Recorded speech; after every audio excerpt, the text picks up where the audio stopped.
Hi friends, I am Rashid Ali, overseas education consultant.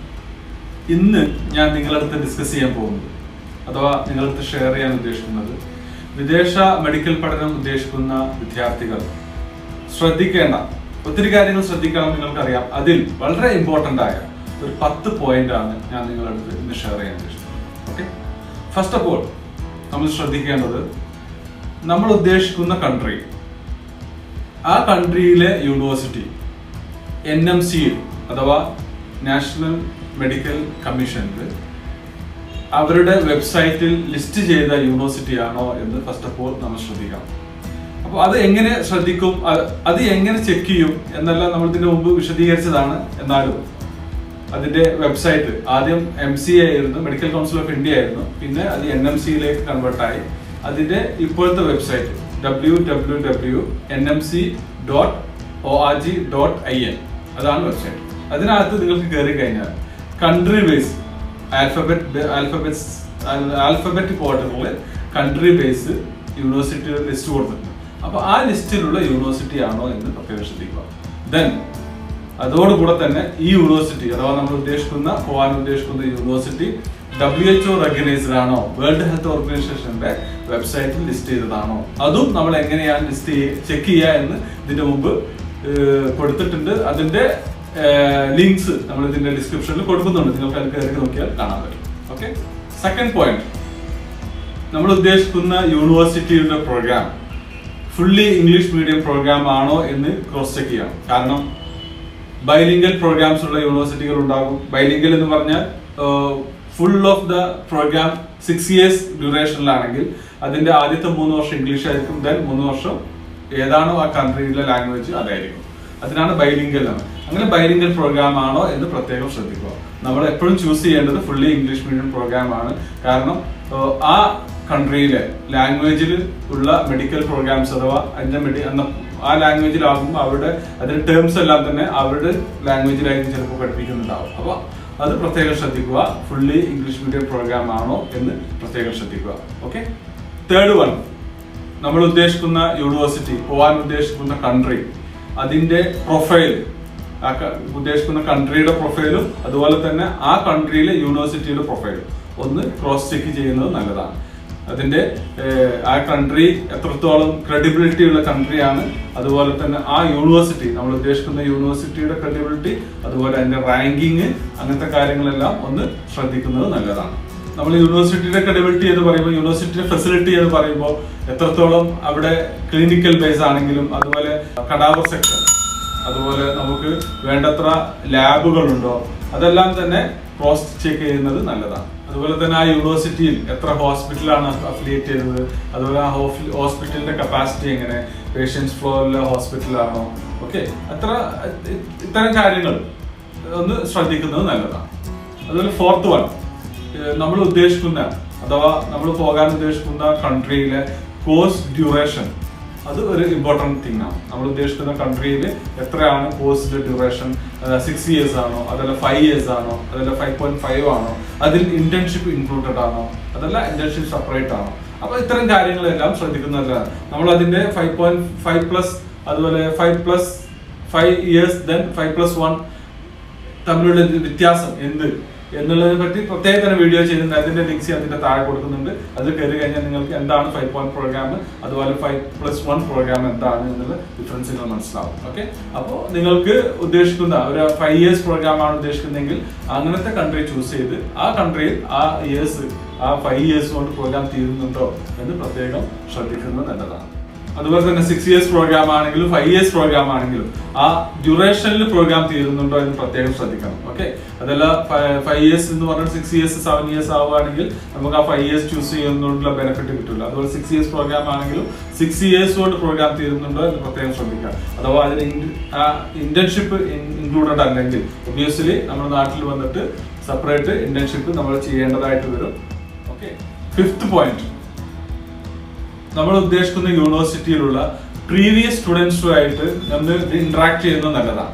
പോകുന്നതിന് മുമ്പ് അവിടെ പഠിച്ചുകൊണ്ടിരിക്കുന്ന സ്റ്റുഡൻസ്, അതല്ലെങ്കിൽ അവരുടെ നമ്മൾ പോകാൻ ഉദ്ദേശിക്കുന്ന യൂണിവേഴ്സിറ്റിയുള്ള സ്റ്റുഡൻസിന്റെ റിവ്യൂസ് നിങ്ങൾ ഏത് ഏജൻസി ത്രൂ ആണോ പോകുന്ന അവരുടെ വെബ്സൈറ്റിലോ അവരുടെ ഫേസ്ബുക്കിലോ കയറിയിട്ട് നമ്മൾ ഉദ്ദേശിക്കുന്ന യൂണിവേഴ്സിറ്റിയുടെ പ്രീവിയസ് സ്റ്റുഡൻസിന്റെ റിവ്യൂസ് ഒന്ന് ചെക്ക് ചെയ്യുന്നത് നല്ലതാണ്. ഓക്കെ, അഥവാ അവിടെയുള്ള സ്റ്റുഡൻസുമായിട്ട് കോൺടാക്ട് ചെയ്ത് അവിടുത്തെ പ്രോഗ്രാംസ് എങ്ങനെയാണ്, ഓക്കെ സാറ്റിസ്ഫൈഡ് ആണോ, അതല്ല എന്തെങ്കിലും പോരായ്മകളുണ്ടോ എന്ന് നമ്മൾ പോകുന്നതിന് മുമ്പേ ക്രോസ് ചെക്ക് ചെയ്യുന്നത് വളരെ നല്ലതാണ്. സ്റ്റുഡൻസിന്റെ റിവ്യൂ നോക്കുന്നതോട് കൂടെ തന്നെ പാരന്റ്സിനെ കോൺടാക്ട് ചെയ്യാൻ പറ്റുമെങ്കിൽ അതും നല്ലതാണ്. കാരണം പാരന്റ്സ് ആണല്ലോ നമ്മൾ ഇൻവെസ്റ്റ്മെന്റ് പാർട്ട് ചെയ്യുന്നത്. അപ്പോൾ നമ്മൾ ഉദ്ദേശിക്കുന്ന ഫണ്ടിൽ നിൽക്കുന്നുണ്ടോ, അതെല്ലാം ഫണ്ട് കൂടുന്നുണ്ടോ, അതല്ല ഈ നിങ്ങൾ പോയ യൂണിവേഴ്സിറ്റി അല്ലെങ്കിൽ നിങ്ങൾ ഏജൻസിയാണ് ചൂസ് ചെയ്തത് അവരെ ഫീഡ്ബാക്ക് എങ്ങനെയാണ്, സാറ്റിസ്ഫൈഡ് ആണോ, അങ്ങനത്തെ കാര്യങ്ങളെല്ലാം ഒന്ന് ക്രോസ് ചെക്ക് ചെയ്യുന്നത് നല്ലതാണ്.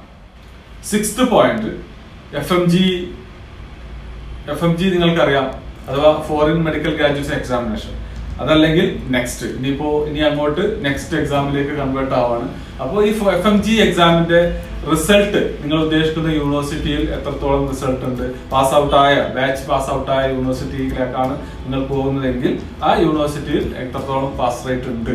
ഓക്കെ, അപ്പോൾ അവിടുന്ന് പാസ്സായ സ്റ്റുഡൻസുമായിട്ട് ഇന്ററാക്ട് ചെയ്യുക, അതല്ലെങ്കിൽ അവിടെ പഠിച്ചുകൊണ്ടിരിക്കുന്ന സ്റ്റുഡൻസുമായിട്ട് ഇന്ററാക്ട് ചെയ്യുക. ഈ FMG റിലേറ്റഡ് ആയിട്ട് കോച്ചിങ്ങുകളോ വല്ലതോ കിട്ടുന്നുണ്ടോ, അങ്ങനത്തെ കാര്യങ്ങളെല്ലാം ഒന്ന് ക്രോസ് ചെക്ക് ചെയ്യുന്നത് നല്ലതാണ്. ഓക്കെ, മെയിൻ നിങ്ങൾ ശ്രദ്ധിക്കേണ്ട ഒരു വിഷയം തന്നെയാണ് FMGയുടെ അഥവാ ഈ ലൈസൻസ് എക്സാമിന്റെ ഔട്ട്പുട്ട്.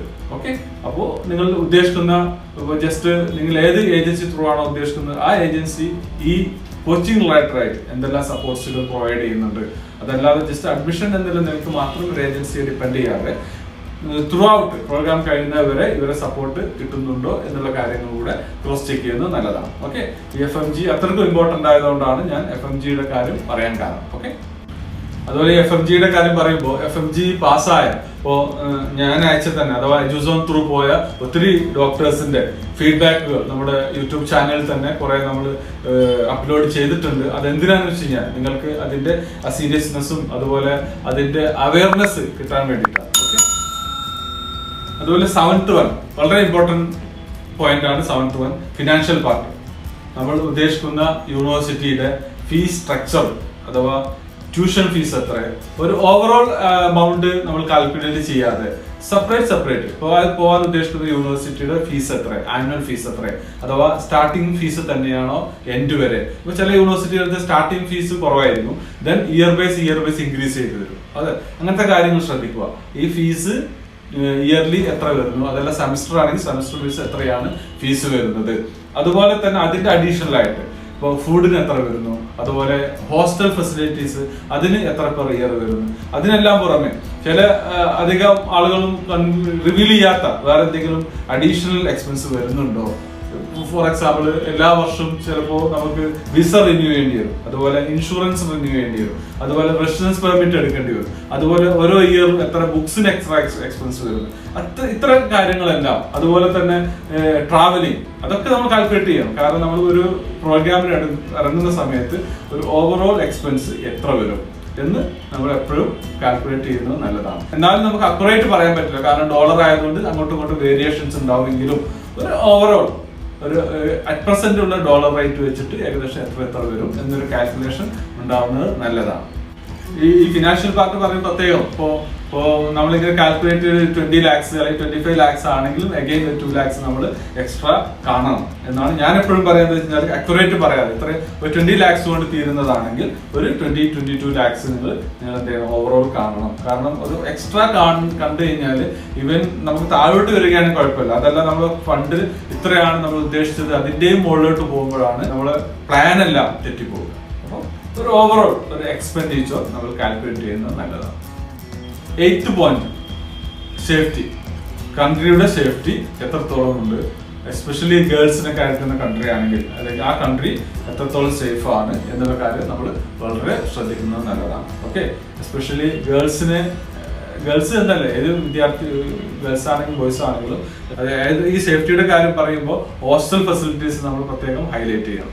യൂണിവേഴ്സിറ്റിയുടെ ഹോസ്റ്റലാണോ, അതല്ല യൂണിവേഴ്സിറ്റി അറേഞ്ച് ചെയ്യുന്ന സെപ്പറേറ്റ് അറ്റാച്ച്ഡ് ഹോസ്റ്റൽ അല്ലെങ്കിലും യൂണിവേഴ്സിറ്റി അറേഞ്ച് ചെയ്യുന്നതാണോ, അതല്ല പ്രൈവറ്റ് ഹോസ്റ്റൽസ് ആണെങ്കിൽ തന്നെ എത്രത്തോളം സെക്യൂർഡ് ആണ് എന്നുള്ള കാര്യങ്ങളെല്ലാം ഞാൻ ഇതിനു മുമ്പ് പറഞ്ഞു. അവിടെ പഠിക്കുന്ന സ്റ്റുഡൻസുമായിട്ട് ഇന്ററാക്ട് ചെയ്യുമ്പോൾ ഇത്തരം കാര്യങ്ങളെല്ലാം ഒന്ന് നമ്മൾ ഷെയർ ചെയ്യുന്നത് നല്ലതായിരിക്കും. ഓക്കെ. 9th point, scholarship. അഥവാ സ്കോളർഷിപ്പിന്റെ കാര്യം പറയുന്ന സമയത്ത് യൂണിവേഴ്സിറ്റിയിൽ നമ്മൾ ഉദ്ദേശിക്കുന്ന യൂണിവേഴ്സിറ്റി സ്കോളർഷിപ്പ് അവൈലബിൾ ആണോ? അധിക യൂണിവേഴ്സിറ്റികൾ നിങ്ങൾക്കറിയാം, വിദേശ കൺട്രികളിലൊന്നും തന്നെ സ്കോളർഷിപ്പ് മെഡിക്കൽ പ്രോഗ്രാംസിൽ അഥവാ MBBS പോലത്തെ പ്രോഗ്രാംസിൽ ഒരു ഹൈലൈറ്റഡ് സ്കോളർഷിപ്പ് ഇല്ല. അതിൽ സ്കോളർഷിപ്പ് ഹൈലൈറ്റ് ചെയ്യുന്ന കൺട്രി ചൈന മാത്രമേ ഉള്ളൂ. ബാക്കി എല്ലാ കൺട്രികളിലും ഒരു മിനിമം സ്കോളർഷിപ്പ് 10% അല്ലെങ്കിൽ 20% അങ്ങനത്തെ സ്കോളർഷിപ്പുകളാണ് പൊതുവെ അവര് സ്റ്റുഡൻസിന് അവൈൽ ചെയ്യാൻ പറ്റുന്നത്. ഓക്കെ. എന്നാൽ ചൈന പോലത്തെ കൺട്രി, ചൈന പോലത്തെ എന്ന് പറയാനില്ല, ചൈന ആണ് മെയിനായിട്ട് സ്കോളർഷിപ്പ് ഫോറിൻ സ്റ്റുഡൻസിന് വേണ്ടി കൊടുക്കുന്നത്. അതിൽ അപ് ടു 2 lakhs 3 lakhs വരെ പെർ ഇയർ സ്കോളർഷിപ്പ് കൊടുക്കുന്ന ഒരു കൺട്രിയാണ് ചൈന. അപ്പോൾ നമ്മൾ പോകാൻ ഉദ്ദേശിക്കുന്ന കൺട്രിയിൽ അല്ലെങ്കിൽ പോകാൻ ഉദ്ദേശിക്കുന്ന യൂണിവേഴ്സിറ്റിയിൽ സ്കോളർഷിപ്പ് ഉണ്ടോ എന്ന് ക്രോസ് ചെക്ക് ചെയ്യുക. ഉണ്ടെങ്കിൽ അത് അവൈൽ ചെയ്യാൻ എന്തൊക്കെയാണ് ചെയ്യേണ്ടത് എന്നുകൂടെ ക്രോസ് ചെക്ക് ചെയ്തിട്ട് പോകുന്നത് നല്ലതാണ്. അങ്ങനെ സ്കോളർഷിപ്പ് ഉണ്ടെങ്കിൽ പാരൻസിനെ സംബന്ധിച്ചിടത്തോളം അവർക്ക് അവരുടെ ഫിനാൻഷ്യൽ സപ്പോർട്ട് കിട്ടും എന്നുള്ളത് ഒരു ആഡഡ് ബെനിഫിറ്റ് ആണ്. ഓക്കെ.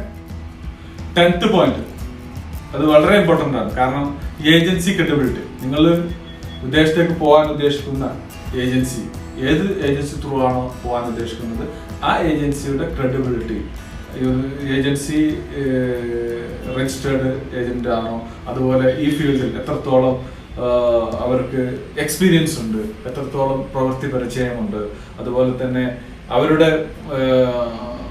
സർവീസ് ജസ്റ്റ് അഡ്മിഷൻ എടുക്കുന്നതോടുകൂടെ തീരുന്നുണ്ടോ, അതല്ല പ്രോഗ്രാം കഴിയുന്നവരെ അവരുടെ സപ്പോർട്ട്സ് അവൈലബിൾ ആണോ എന്നെല്ലാം ക്രോസ് ചെക്ക് ചെയ്യുന്നത് നല്ലതാണ്. പ്രത്യേകം പറയേണ്ടത് FNGയുടെ ക്ലിയറൻസ് എക്സാമിന് വേണ്ടിയിട്ട് ഏജൻസി ലെവലിൽ എത്രത്തോളം സപ്പോർട്ട് ഉണ്ട് എന്നുള്ള കാര്യങ്ങൾ ക്രോസ് ചെക്ക് ചെയ്യുന്നത് നല്ലതാണ്. അപ്പോൾ അത് ക്രോസ് ചെക്ക് ചെയ്യാൻ വളരെ ഈസിയാണ്. നിങ്ങൾക്കറിയാം, ഒരു ഏജൻസി ചൂസ് ചെയ്ത് കഴിഞ്ഞാൽ ആ ഏജൻസിയിൽ നിന്നും വിദേശത്തേക്ക് പോയ സ്റ്റുഡൻസിനായിട്ട് നിങ്ങൾക്ക് കോൺടാക്ട് ചെയ്യാം.